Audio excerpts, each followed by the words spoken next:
Hi, everyone, and welcome back to Wonderful World.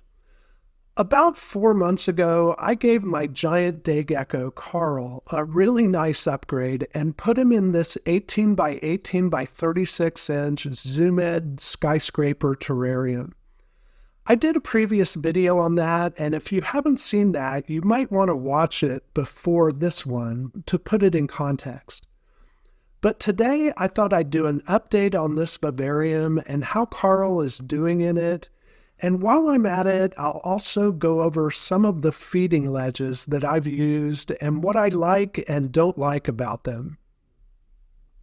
Here's what this vivarium looked like right after it was built. It's big, and Carl has so much more room in here. He loves these big smooth branches, and he uses every bit of this space. He seems to be a little bit more calm when I need to do maintenance on the vivarium or take care of him, at least as calm as a day gecko can be. It's been really obvious, though, that Carl is loving this enclosure.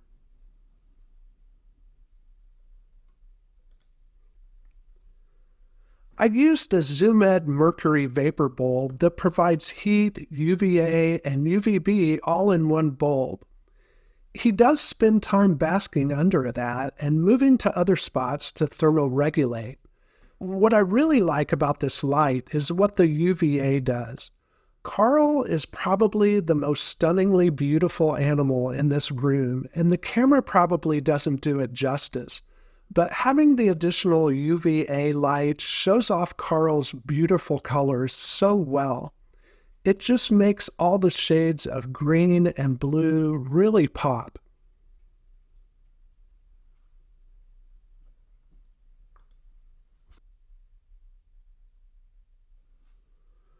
I went with what I see as a minimalistic or maybe a Japanese design style, so I only used a few special plants.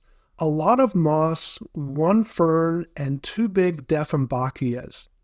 The only problem with this type of design is that if you only use a small number of plants, then you really need them to thrive. So needless to say, I was disappointed when the UVB shocked and burned both the fern and the two Dieffenbachia plants.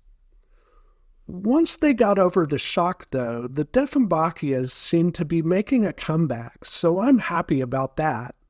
And maybe I can get the fern to do the same.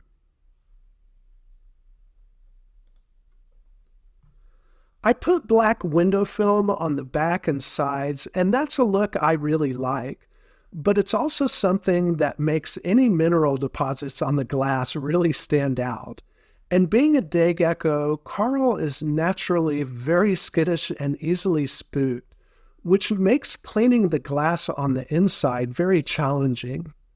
Spot cleaning the bottom of the terrarium doesn't seem to bother him, but anytime I clean the glass on the inside, I risk him freaking out and flying out of the vivarium, and he can move extremely fast. So one thing I've done differently is I've only used distilled water to mist this vivarium. Ordinarily, I'd use spring water because they get minerals from that, but both the Rapace and the Pangea gecko diet has all the minerals they need. I absolutely wouldn't do that with any frog or other amphibian, but in Carl's case, it's made a huge difference in eliminating the water deposits on the glass.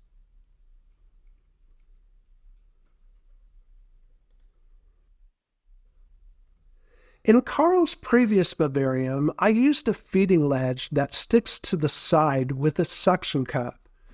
I don't even remember what brand it was, but it's one of those that had a little plastic dial that you screw tight to tighten the suction cup.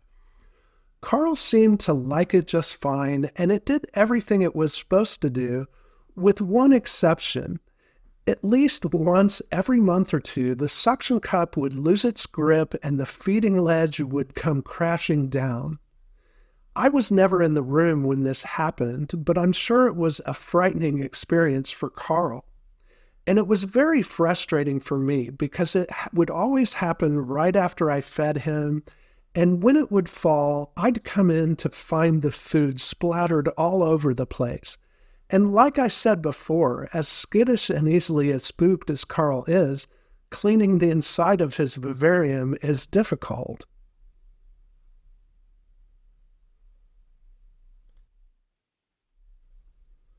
I'm not even going to talk about any feeding ledges that rely on just the suction cups alone to hold them without any device to keep them tight. If I were you, I'd avoid those altogether because they're going to lose their grip and fall down. Plus, the cheaper they are, the uglier they get.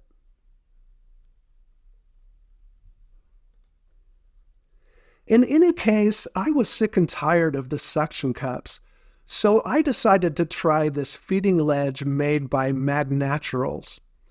I'm sure there are plenty of you out there who've had the same frustrations with the suction cup feeding ledges, so I'm going to give you my honest opinion about this one. Because there are some things I like about it. Well, maybe one thing I like about it, but definitely things I don't like as well. The price was around $30, which is on the high end for similar types of feeding ledges. It does its job, and as you can see here, Carl seems to like it just fine. Instead of suction cups, this feeding ledge is held in place by magnets. There's two strong magnets in the ledge itself and another two magnets that match up with those on the outside of the glass. The magnets are extremely strong, so much so that you have to use some caution when you're attaching them together because it almost feels like they could break the glass when they snap together. But the important thing is, this feeding ledge hasn't fallen down. Actually, it's held so tight here that it's not going anywhere. And that alone gives it some points.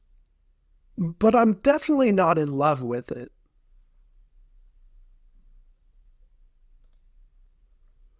The magnets on the outside are in these pretty large knobs. I think it would be fair to say that they're kind of clunky, but I think you need them to be that way because as strong as these magnets are, you need to be able to get a good grip on them to put them on or take them off. But what that means is you can't use them anywhere where the side of the vivarium is up against something like a wall or another vivarium. I do like that this ledge has two spots for feeding cups. Aside from the regular gecko diet, I sometimes put some mealworms or just some water in the second dish. But the cutout section for the feeding dishes doesn't fit the cups that come with it. You can see that the feeding dish sits about a half inch above the top of the ledge, rather than being flush. If you know me, then you know I'm pretty picky about how things look, and this isn't a very clean look. And as far as how it looks, it's not bad looking really, but it's not all that beautiful to look at either. It's made of styrofoam and painted to slightly look like a rock ledge, just like a lot of other feeding ledges and similar decor. But the shape doesn't really look all that natural. This is the reason that I don't make fake styrofoam rocks in any of my backgrounds, because unless you're really good at it, it's hard to make those look natural or realistic.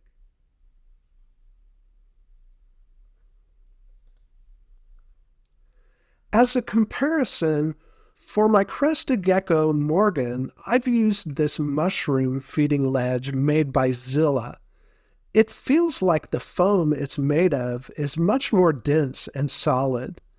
I could easily crush or snap the Magnaturals ledge in half, but it would be a lot more difficult to do that with the Zilla mushroom ledge. Plus, I really like the way it looks. It might not look 100% realistic, but it is painted nicely and it's pretty. I think whether it's made to look like a mushroom or a rock, Magnaturals could put a little bit more effort into making these look more special.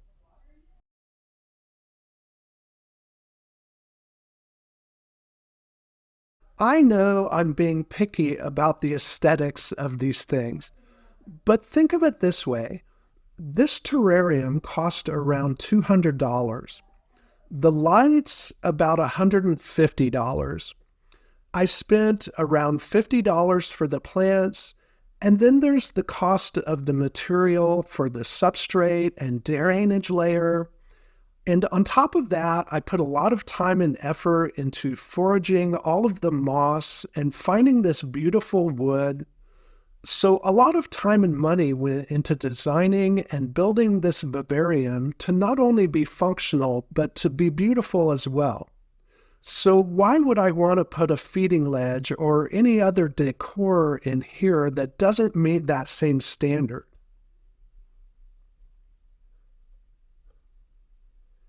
Now, the Zilla mushroom ledge does have a suction cup, but it has a different kind of mechanism to hold it down, more like a clamp that tightens it.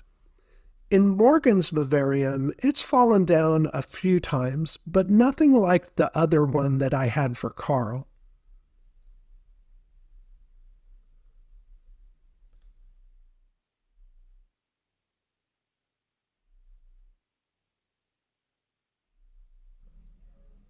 So is the McNatural feeding ledge worth the money? I think I'd reluctantly say yes. As many times as the suction cup failed and I had to deal with the mess and keep Carl calm while I took care of it, it's been a relief not to have to worry about this one falling. But I also think that a little bit more attention to detail would set it apart from the other feeding ledges that are out there. And I have decided to go ahead and switch this one out for another one of the Zilla ledges. And here's how that looks. I think it looks a lot better. Leave me a comment and let me know what you think. I'd really like to know.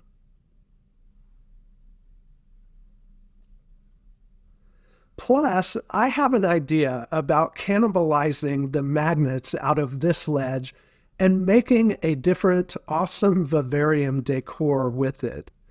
But I need to let that bounce around in my head for a while, so that'll have to be a topic for a future video. Anyway, I hope you found this useful, and if you did, do me a favor and give me a thumbs up. And as always, thank you for watching, and I'll see you in the next video.